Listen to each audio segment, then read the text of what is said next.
আমি নির্বাচনের কিছুই বুঝি না।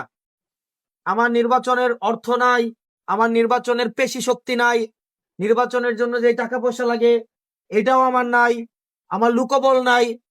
কিন্তু আমি বিশ্বাস করি আমার নির্বাচনের জন্য আপনারা আছেন।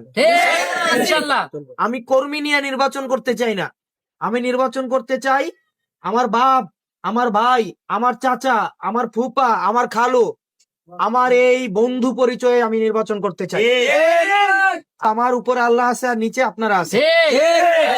আপনি বিএনপি করেন, জামাত করেন, না করেন, রাজনীতি করেন বা না করেন, আমি আসলে আপনার এখানে আসছি আমি দেবিদ্বারের সন্তান হিসাবে।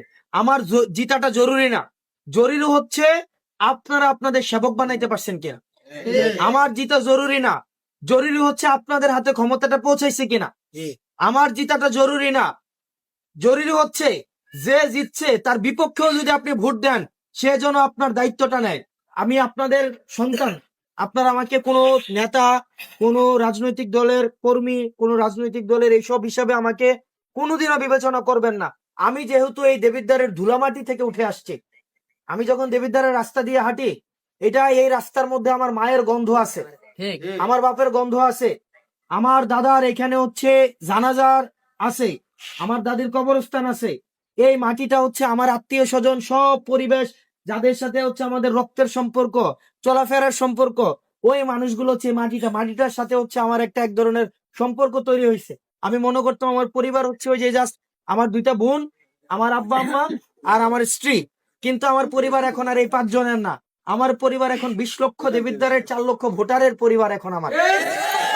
এবং আমি যে একটু আগে বললাম না দেবিদ্বারে আমার কোনো ঘর নাই, এটা মিথ্যা কথা। দেবিদ্বারের এই প্রত্যেকটা ঘরই আমার ঘর। বাবা আমি পারতাম না গত 1-1.5 বছরে দুর্নীতি করতে, পারতাম না 100 কোটি টাকা ইনকাম করতে পারতাম না। সুযোগ ছিল কিনা? আমরা যখন এই 5 আগস্টের পরে কি দেশে কোনো সরকার ছিল? সরকার ছিল। আমরা তো সরকার বানাইছি না? আমরা তো নিজেরা সরকার হই নাই, আমরা বানাইছি। আমরা চাইলে তো পারতাম না? পারতাম কিনা? সরকার হয়ে যেতে পারতাম না? আমরা কি করছি? আপনাদের জন্য একটা সরকার আমরা বানাইছি, এবং বানানোর পরে আমরা পারতাম না বিভিন্ন জায়গায় রাস্তাঘাট এটা সেটা করে হচ্ছে বিভিন্ন জায়গায় দুর্নীতি করতে পারতাম না। কিন্তু আমরা চেষ্টা করছি নৈতিক দায়বদ্ধ থেকে সারা বাংলাদেশে আমার নামে অনেক দুর্নাম হয়েছে, যে দেবিদ্বারের জন্য আমি নিয়ে আসছি। দুর্নাম হয়েছে না বিভিন্ন জায়গায়? হয়েছে না? ধরেন আপনার এই যে ইউনিয়ন, আপনাদের ভানি ইউনিয়নে আপনি দেখলেন উন্নয়ন বরাদ্দ পাইছে 2 লাখ, ওদিক দিকে আমার রসুলপুর পায়ে গেছে 50 লাখ, তখন আপনার খারাপ লাগবে না?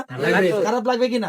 ঠিক একইভাবে এই দেবিদ্বারে ঢুকছে 300 কোটি টাকা, আর অন্যান্য অনেক উপজেলায় জেলায়ও যায় নাই 2 কোটি টাকা, তখন তারা আমাদেরকে গালাগালি করছে।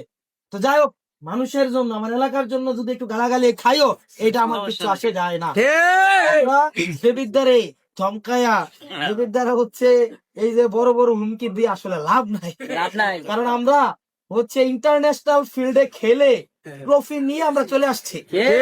আপনারা স্থানীয় টুর্নামেন্টের ভয় আমাদেরকে কেন দেখান?